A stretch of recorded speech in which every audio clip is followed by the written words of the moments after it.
Hello, my friends. Welcome in. I'm the Kodiak, and today I'm here to talk about Luke Wattenberg and the fact that I think the Broncos have an incredibly promising young center that half the fan base does not like. But before we get into it, I just want to say leave a like if you enjoy, subscribe if you're not already. My comment question of the day is, what's your favorite college football team? So my favorite college team changes pretty much every week, and I imagine we're going to get a lot of CU, CSU, but any obscure team that you cheer for, I don't know, let me know. You can always follow me on Twitter if you like what I have to say on here at Kodiak Broncos. Let's dive right into it. I'm just going to show you some Wattenberg clips real quick, and they can just speak for themselves. All right, so before we talk about Wattenberg, I just want to show you a handful of clips just to showcase the inconsistencies that I'm talking about. Like, sometimes he'll lay an absolute pancake block, and then the next play he'll just be, whatever, caught dead in the water. But a lot of his really good tape comes from pass blocking. One-on-one with DeForest Buckner right here. Unfortunately, didn't win. But here we have Max Crosby. He wants to just rush him straight up, and Wattenberg just completely eviscerates the bull rush. So really good job there. And yeah, these are just some clips. They don't really add anything to the video. Just thought I'd throw some of these in here real quick. So when I hear people talk about the center position for the Broncos this offseason, it's not really mentioned as one of the pressing needs, but a lot of people do not like Wattenberg. And a lot of people are saying, oh, we need Drew Dahlman from Atlanta. And my thing is, I feel like we're not really in a position to upgrade the center position unless, the coaching staff and front office decide they want to do so, because ultimately we would have 5 second contract dudes on the offensive line if we went the free agency route to fill the center position. But you're just not going to get this from someone who you take in like the second, third round. Even if you do use surprising draft capital on a center, you're not going to get this level of season out of them. Luke Wattenberg, in his first year starting, had the second best PFF pass blocking efficiency among centers, only behind Creed Humphrey. The lowest pressure percentage at the position. Wait, did you hear what I said? Lowest among centers.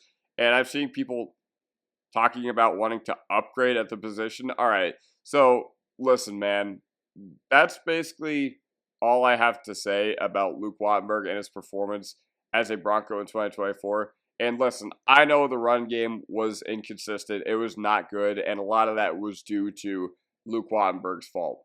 But listen, this was a stat I got from Broncos Bulls on Twitter. The entire Broncos offensive line, Bulls, Powers, Wattenberg, Miners, McGlinchey, all 5 of them allowed a pressure rate that is within top 5 at their position, and they were the only offensive line in the league to do so. Bulls, Wattenberg, and Miners had the lowest pressure rates at their positions. So why am I making this video? Because I feel like our own fan base doesn't understand how good of a season Luke Wattenberg had this year. And a lot of people talk about center as a potential upgrade. Granted, I don't see too many people talking about it anymore, but during the season, a lot of people were not happy with Wattenberg, and I understand being pissed at the lack of run game and anything like that. And nose tackles in particular really seem to get the better of Luke Wattenberg, but he is an incredibly promising young player, and more time with Zach Strief is going to do a lot of good for him. Strief is going to turn him into a shining star, in my opinion. You give him one more offseason with Zach Strief, and knowing that he's going to be the starter, then it's going to be absolutely fantastic what the Broncos offensive line will do next year. So yeah, it is okay to be critical of Wattenberg. I'm not going to say it's not, because a lot of people are concerned about wonky snaps, and that is something that you don't want from your center at all, especially one who's probably been snapping his whole life. And, a lot of people say that he has a tendency to float snaps, which, yeah, that's a concern. And also, run game is half the job of being a center. So yeah, if you're bad at half your job, then yeah, it's not good either. But offensive line is also a smart guy's game, and center is a mentally challenging position. So Luke Wattenberg being his first year starting as a center, being a 3-year vet in the NFL, he definitely got his brain stretched out in ways that he probably could never imagine before the year began. And that being said, he's earned himself patience. He's earned himself patience, because we're forgetting he was a 5th-round center. This is a guy who we've had in our building for a little bit. I think, 2022 and 2023. But we did not have the means to go after a center, so it was either going to be Forsyth or Wattenberg as our in-house replacement for Cushenberry once he left. And speaking of Cushenberry, so pre-2024, Cushenberry extended to a great season under Streif. He had actually played really poorly the first 3 years of his career, but it's like I said, a really tough position to play. And he earned himself, like, I think he got a 4-year, $52 million contract with Tennessee. And I don't even know how it was this past year. I mean, the Lions got the first overall pick, so I can only imagine their offensive line was not very good. But they did draft J.C. Latham, so maybe their line was, like, underratedly good. I don't know. I'm not going to pretend like I know anything about how the line or Cushenberry performed this year. But the Broncos were in a position to where they had to put the center position in the hands of 7th round Forsyth and 5th round Wattenberg in a camp battle. And to be completely honest, it felt like a lot of people were leaning Forsyth during the offseason. So Forsyth, Wattenberg, and yeah, Mustafer, I completely forgot to mention him as well. But most people had Forsyth as the odds-on favorite to win the job just because he had familiarity with Bo Nix. He was actually one of the dudes that vouched for Bo Nix when the Broncos were like going through their pre-draft screening. They asked Forsyth extensively, like, questions about Bo Nix, like as a pro, how he prepares, how he is in the building. But the more time that went on in the preseason, I think the more people expected Wattenberg to win the job. And he started week 1 at Seattle. The offensive line was absolutely horrible that day, but they kept getting better every single week.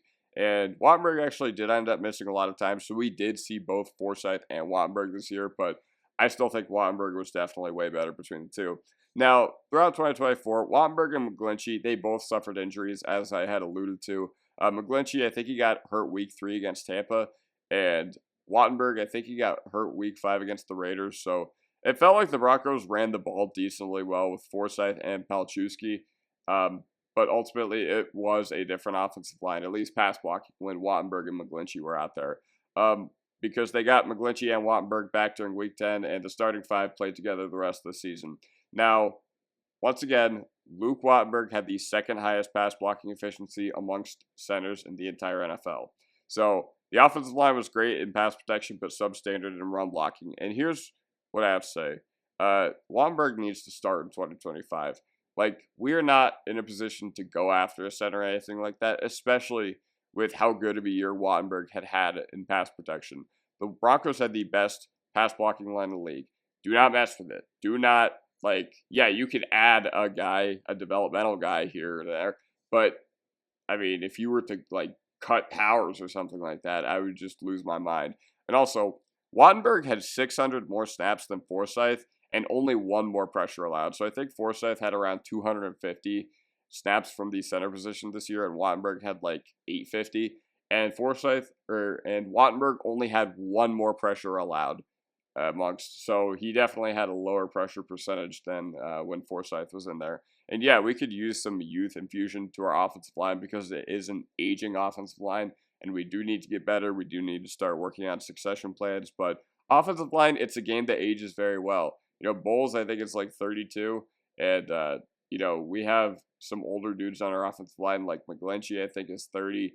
Powers is 28. Miners, I think it's 27. Same with Wattenberg. So offensive line, it's a game that ages well regardless. And because you don't need a lot of physical ability to just be in the way, because ultimately that is the position. But the Bo Nix breakout was very much aided by a great pass blocking offensive line. So listen, a lot of people want to talk about the run game. Yes, I would say that Wattenberg was a big reason why this run game was not performing this year, but I made a whole video about why the run game was bad, so go check that out. It's literally called, why was the Broncos run game so bad in 2024? And listen, there's so many avenues to why that run game had failed. We had limited talent and personnel offensively at pretty much every position, and it affected this. It affected this and made us not cohesive when we were running the football. Wattenberg, like I said, not good in the run game at all, but listen, no tight end over the middle of the field to make the defenses worry about. No good blocking tight end either, quite frankly. No intermediate passing game. No talent at the running back position. All that assisted in the run game being as bad as it was. Wattenberg is just flat out better than our other options right now. Forsyth is a better run blocker, but Wattenberg's just a better option for the team and going forward. And drafting one at this juncture would not be an upgrade. You're trying to tell me that even if you draft a guy who you use a second or third round pick, which is would be very surprising capital at the center position. You're telling me that if you draft one of those guys, you're expecting them to have the lowest pressure percentage allowed in the league at the center position. And we're just not in a position to be changing centers. We need a lot more this offseason. So if Wattenberg regresses next year, then yeah, whatever. We'll revisit this conversation. And yeah, if the run game still looks bad, all right, cool. Then maybe I won't need to see any more. But like I said, like the Broncos discourse between this guy and some of the other dudes, I just don't get it.